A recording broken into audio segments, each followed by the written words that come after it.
بەڕاستی ئەم پرۆژەیەکێکە لە پرۆژانێک کە تا ئێستا لە کوردستانە شتی وامانە و لە وڵاتانی دەرەوە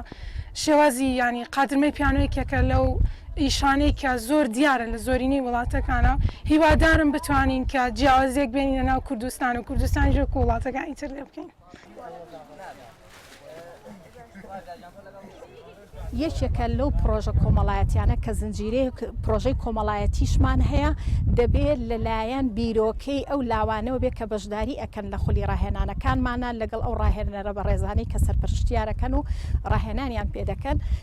یەکێکە لەو پرۆژانە و ئەمڕۆ ئەرکی ئەو ئیشەمان خستۆتە سەرشانی خۆمان وەکو ئەرکێکی پیرۆزی هاونیشتیمانی و خزمەتکردن بە شاری سلەیمانی و وەکو پرۆژەیەکی سەوزکردنەوە و پاگڕاگررتنی ژینگەی شاری سلەیمانی.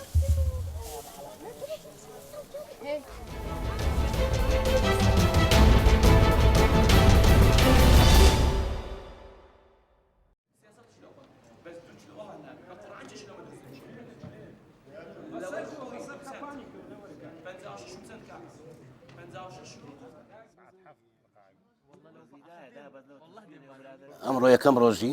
ئەنجامدانی پاڵەوانێتی هۆڵەکانی هەولێری دەوروبەر بوو کە ویست چێشتکردنی یاریزان بوو یاریزانانی پاڵەوانێتەکە بوو لەخوا بە زیادی زۆر بەڕێکی بەڕێوە چوو. پاڵەوانێتی هۆڵەکانی هەولێری دەوروبەر بۆ لە جوانی لەژێر چاودێری یەکێتی ناوەندی لە جوانی عێراق دەبی و لەژێر دروشمی هەمومان پێشمەرگەین ئەو هەفتەمی پاڵەوانێتی بەڕێوە دەچی. پاڵەوانێتی ئەو سال ئامادەکاری زۆری لۆکراوە زیاتر جیاوازتر لە ساڵانی پار و پێرارەوانە ئامادەکارێکی باشمان بۆ کردیە خەڵاتی مادی هەیە یعنی پارە دەری بە یاریزانیان یەکەم و دووەم سێم ئەوەش یەکەم جارە لە کوردستان و لە عێراق بەگشتی ئەو شتە ئەنجام دەدرێت.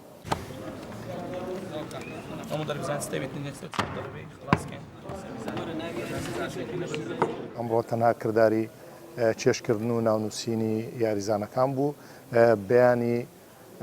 چێبڕچەی نهێنی دەست پێ دەکا چێبڕچەی نهێنی ئەو هۆڵانی کام و بەشدار بوون بێگومان تەنها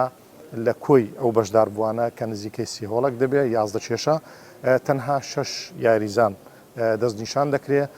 بۆ ئەوەی لە ڕۆژی سێم بێنە سەر شانۆ و چێبڕچێ بکەن لەسەر پلێ یەکەمەکان لە یەکەم تا شەشەم.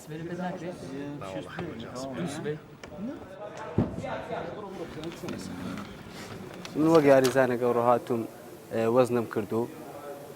ئەوڕۆ یعنی لە بەیانی ڕاستبینێ بتوڵی سڕیە و دووزبەی بتوڵی حەلەنی دەڕۆ ئەو ڕۆکە چێژ دەکە بە سێ ڕۆژی تەواو دێت.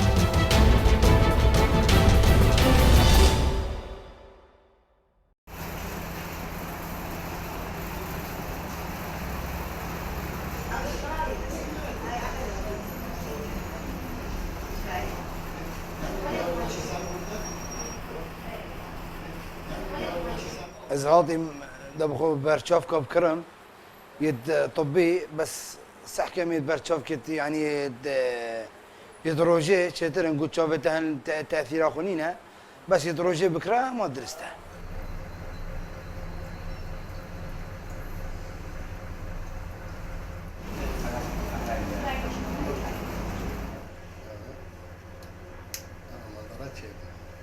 أما تقريبا 37 سالة ما في كاري ما كر تقريبا ما دست بكر المثل مشهور كر